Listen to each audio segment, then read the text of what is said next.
देवी, देवी कब तक शोक मनाती रहोगी? पुत्री विदा हो गई, अब वो दुखी हो या सुखी हो, इससे हमें क्या लेना देना? समाप्त करो इस शोक को, भूल जाओ गौरी को, जिस प्रकार मैं उसे भूल चुका हूं। आप ऐसा कह सकते हैं क्योंकि आप श्रेष्ठ हैं, बड़े भी हैं और विद्वान भी हैं। मोह ममता आपको आडंबर लगता है, किंतु मैं तो माता हूँ, केवल माता। जिस पुत्री को मैंने 9 मास अपनी कोख में रखा हो, मृत्यु से भी अधिक भयानक प्रसव पीड़ा सहकर उसे जन्म दिया, पाल पोस कर उसे बड़ा किया और फिर अपने आप से अलग कर दिया, क्या मैं उसे भूल सकती हूँ? क्या ये शोक का विषय नहीं है?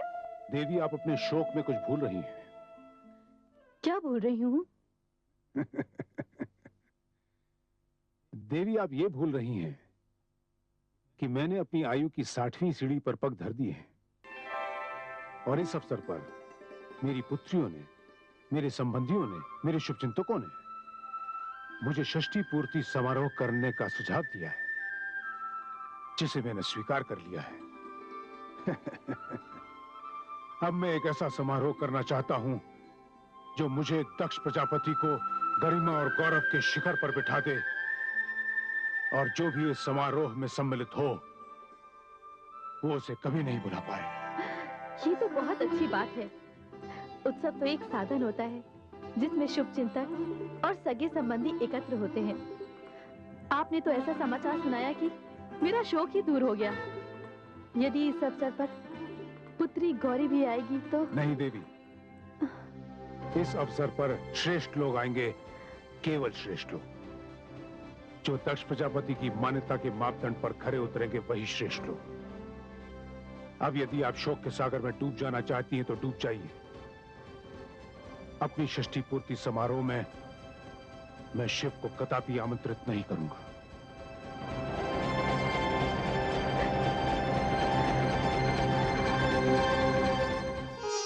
देवी, एक बात पूछूं? कहिए देवाधिदेव महादेव। देवी, पति पत्नी का संबंध बड़ा पावन होता है, मधुर होता है, किंतु इसे मधुरता देने के लिए किसी एक पक्ष को तो कष्ट उठाना ही पड़ता है। आप किस पक्ष की बात कर रहे हैं महादेव? देवी, मैं आपके माता पिता की बात कर रहा हूं। माता जो जननी होती है, पिता जो पालक होता है, ये दोनों मिलकर बड़े स्नेह से, बड़े प्रेम से अपनी संतान का लालन पालन करते हैं, उसे बड़ा करते हैं। और यदि वो संतान कन्या हो तो उसे सदा के लिए किसी और के हाथों में सौंप देते हैं। क्या ऐसे स्नेही माता पिता की ओर आपका ध्यान नहीं जाता? हे स्वामी, पिता जन्मदाता होता है, ये उसका संतान पर ऋण होता है। माता प्रसव पीड़ा झेलकर संतान को जन्म देती है, ये माता का उपकार होता है। किंतु जब उन्होंने आपके हाथों मेरा कन्यादान कर दिया, मेरे भाग्य को आपके साथ जोड़ दिया, तो मेरी दृष्टि में आपकी सेवा, आपके सुख के अतिरिक्त और कुछ शेष नहीं रह जाता। तो देवी, मैं समझ लूं कि आप कैलाश आकर अपने माता पिता को भूल गई? नहीं स्वामी, मैं कुछ भी नहीं भूली हूं, किंतु यहां आकर आपने जो सुख दिया है मुझे, जो सम्मान मुझे मिला है, जो संसार आपने दिया है, वो मेरी दृष्टि में सबसे श्रेष्ठ है, सबसे ऊंचा है। आप सर्वश्रेष्ठ हैं, आप मेरे सर्वस्व हैं, मेरे ध्यान का केंद्र हैं। बस मैं तो केवल इतना ही जानती हूं स्वामी, और कुछ नहीं स्वामी, और कुछ नहीं। देवी, मैं अति प्रसन्न हुआ, संतुष्ट हुआ कि आप कैलाश आकर सुखी हैं। केवल इतना ही जानने के लिए प्रश्न मैंने आपसे किया था, क्योंकि यहां आपके सुख, आपकी सुविधा का उत्तरदायित्व तो मेरा है। आप निश्चिंत रहिए स्वामी, मैं अपने संसार में बहुत सुखी हूं। मुझे अपने संसार में भ्रमण करने दीजिए स्वामी।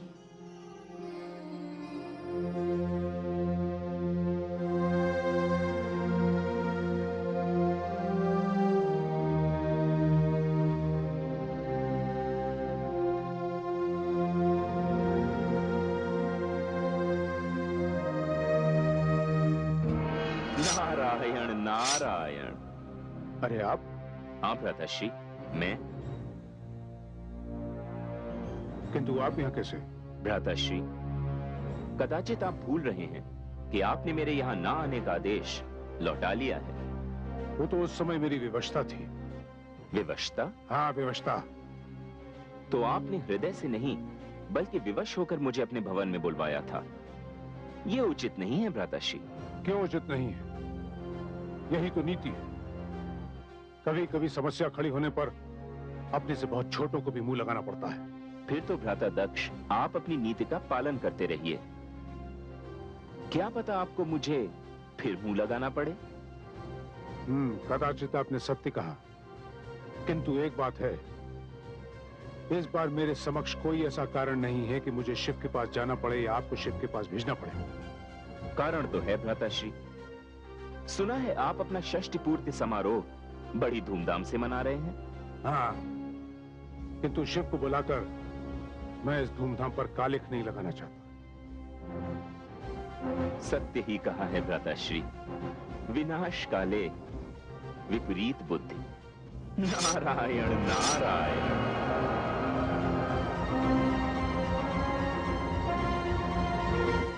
हे प्रभु, पर्वतराज हिमाचल अपनी पत्नी देवी मैना के साथ आपके दर्शन के लिए पधारे हैं। उन्हें आदर के साथ अतिथि कक्ष में ले आइए, हम उनसे वहीं भेंट करेंगे। चलिए देवी।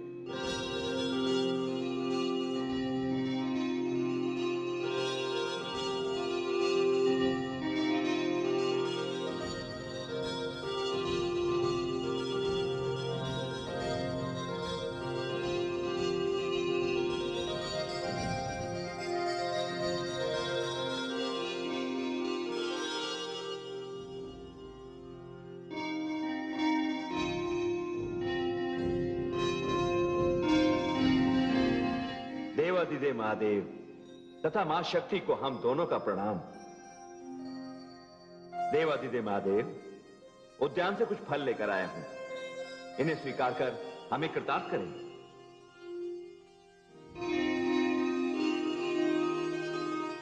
आप कृपया स्थान ग्रहण कीजिए।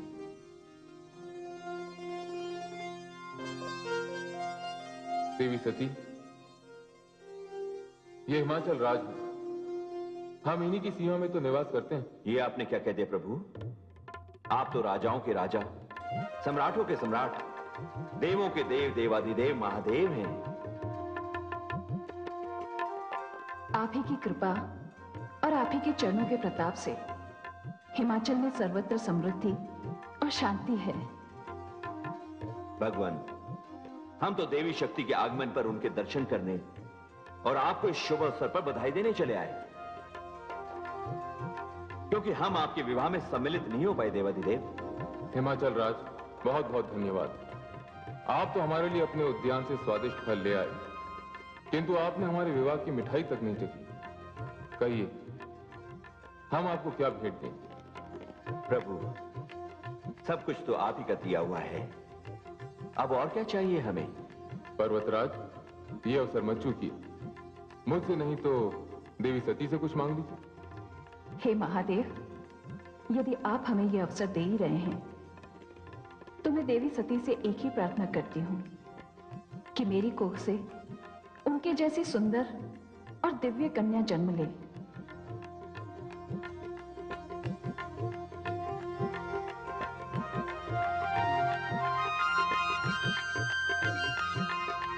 देवी, मैं आपकी ओर से इन्हें तथास्तु कह देता हूं।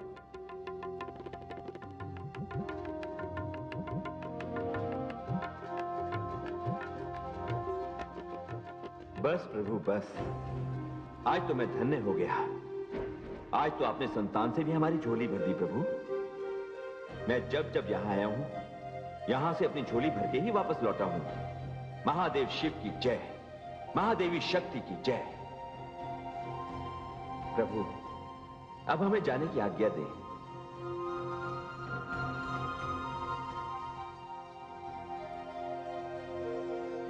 चलिए महारानी।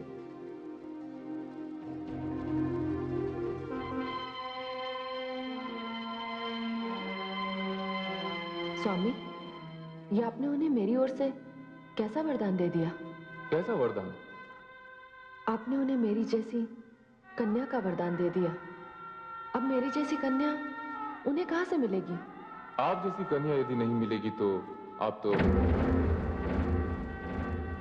हे शिव शक्ति, यदि आप प्रजापति दक्ष के घर में जन्म ले सकती हैं तो हिमाचल राज के घर में क्यों नहीं जन्म ले सकती? अब तो मैंने आपकी ओर से तथास्तु कह दिया है। तो फिर स्वामी, जैसी देवी परमेश्वरी की इच्छा।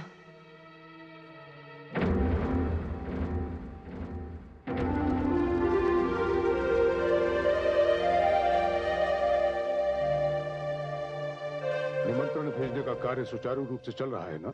जी प्रजापति, आपकी षष्ठी पूर्ति के अवसर पर ये निमंत्रण पत्र भेजे जा रहे हैं। ध्यान रहे, सृष्टि का कोई भी विशेष व्यक्ति, चाहे वो देवता हो या गंधर्व, ऋषि हो या मानव, निमंत्रण से वंचित न रह जाए। जैसा आपका आदेश प्रजापति। किंतु एक बात का विशेष ध्यान रहे, षष्ठी पूर्ति का ये निमंत्रण भूल से भी कैलाश नहीं भेजा जाएगा।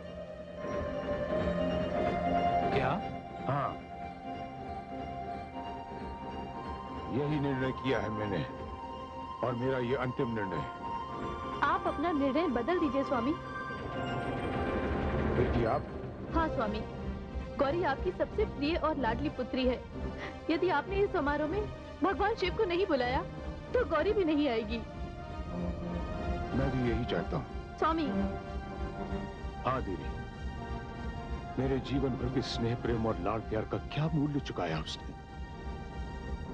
मेरी सारी आकांक्षाओं के विपरीत मेरे सम्मान और स्वाभिमान को अपने पैरों तले कुचलकर वो उस कपटी कंगाल शिव का हाथ पकड़कर चली गई। अरे विदाई के समय मैंने उसका मुख तक नहीं देखा। सारी मोहमाया को विष का घूंट समझकर मैं पी गया। अपने हृदय पर पाषाण रख लिया। अपने स्नेह और प्रेम की स्वयं मैंने हत्या कर दी। मैं ये भी भूल गया कि गौरी नाम की मेरी कोई पुत्री भी थी। आप उसे भूल तो सकते हैं, किंतु इस सत्य को नहीं झुठला सकते कि गौरी आपकी पुत्री है। देवी, सत्य चाहे कुछ भी हो, मैं उसे भुला चुका हूं। और देवी, ये बात ध्यान से सुन लीजिए, आज के पश्चात इस विषय पर कोई भी चर्चा नहीं होगी। ये सत्य है कि गौरी मेरी सबसे प्रिय दुलारी पुत्री थी। ये तब तक था जब तक वो मेरी पुत्री थी। जिस दिन वो शिव की पत्नी बन गई, वो मेरे लिए अपरिचिता हो गई। समझ गई देवी? सबको निमंत्रण पत्र समय पर मिल जाने चाहिए। जी प्रजापति।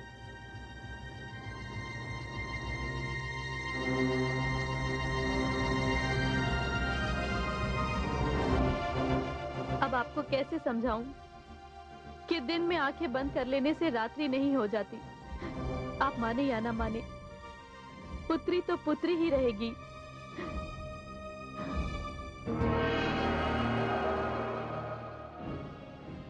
हे परमेश्वरी, ये कैसी घटना घटने जा रही है? क्या प्रजापति दक्ष क्रोध और अहंकार में अंधा होकर संबंध और नातों की परिभाषा भी भूल गया? हे मां शक्ति, ये दक्ष किस प्रकार का पिता है जो अपनी पुत्री से केवल इसलिए घृणा करता है क्योंकि वो भोलेनाथ की पत्नी है? हे देवी परमेश्वरी, ये कैसा विद्वान व्यक्ति है जिसके विचार इतने तुच्छ हैं? कभी कभी मेरी इच्छा होती है कि ऐसे अहंकारी, असभ्य व्यक्ति से मैं अपनी दिव्य विद्या और बुद्धि सब छीन लूं। हे महादेवियों, शांत हो जाओ। आप सब जानते हैं कि गौरी का जन्म किस उद्देश्य से हुआ है। गौरी संसार को यही तो बताना चाहती है कि नारी क्या है, संसार में उसका स्थान क्या है, उसका धर्म क्या है, उसका कर्तव्य क्या है। और अब वो समय आ रहा है कि जब संसार को ये ज्ञात हो जाएगा कि सृष्टि में संबंधों का मूल क्या है, भावनाओं का आदर क्या है, और एक पत्नी की दृष्टि में पति का सम्मान क्या है। और ये कार्य गौरी को इस प्रकार करना है कि इसके पश्चात संसार में संबंधों को चुनौती देने वाले देखते ही रह जाएंगे।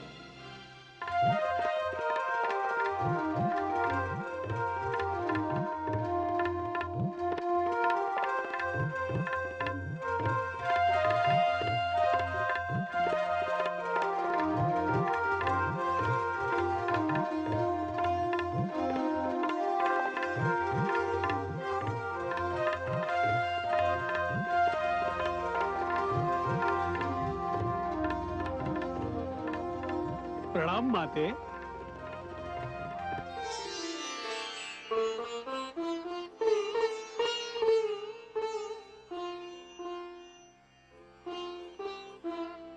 प्रणाम। मैं दधीच हूँ माते। बहुत दिनों के पश्चात मेरा कैलाश आना हुआ। देवादिदेव महादेव तो समाधि में लीन हैं, किंतु मेरी इच्छा तो आपके चरण स्पर्श करने की थी, जो आज पूर्ण हो गई। अरे अरे, ये आप क्या कर रहे हैं? आप मेरे चरण स्पर्श कर रहे हैं? आयु में, योग्यता में आप मुझसे श्रेष्ठ हैं। तो क्या हुआ माते, आप मेरे आराध्य देव शिव की शक्ति हैं। आप नारी हैं, नारी मात्र स्वरूपा होती है और सृष्टि को मुझ जैसे अनेकों पुत्र प्रदान करती है। इसीलिए वो सबसे श्रेष्ठ है, आदरणीय है, पूजनीय है, महान है। माते, मेरा प्रणाम स्वीकार करें। हे मुनिवर, जिस नाते से आपने मुझे प्रणाम किया है, उस नाते से मैं भी आपको हृदय से आशीष देती हूँ।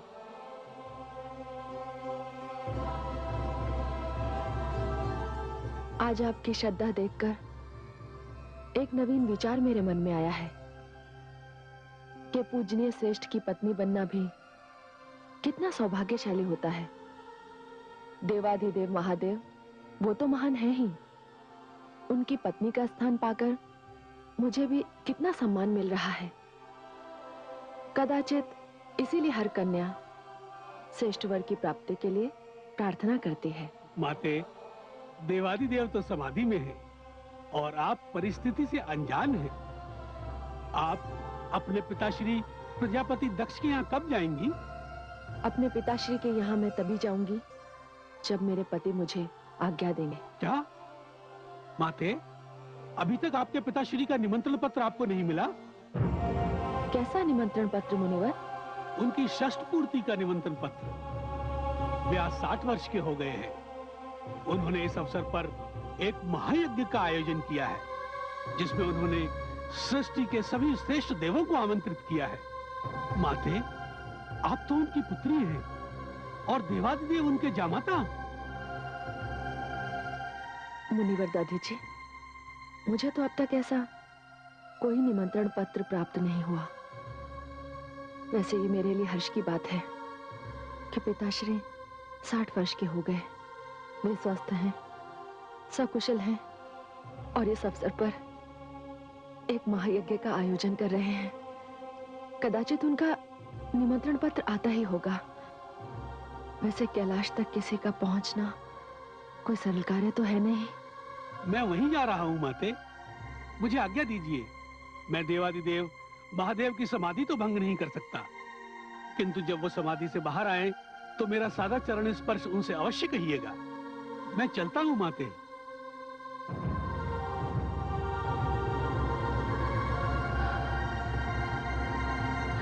हे मुनिवर, अब मैं आपसे किस मुख से कहूं कि जो सूचना मुझे आपसे प्राप्त हुई है उसका निमंत्रण मेरे पिताश्री यहाँ कभी नहीं भेजेंगे, कभी नहीं भेजेंगे।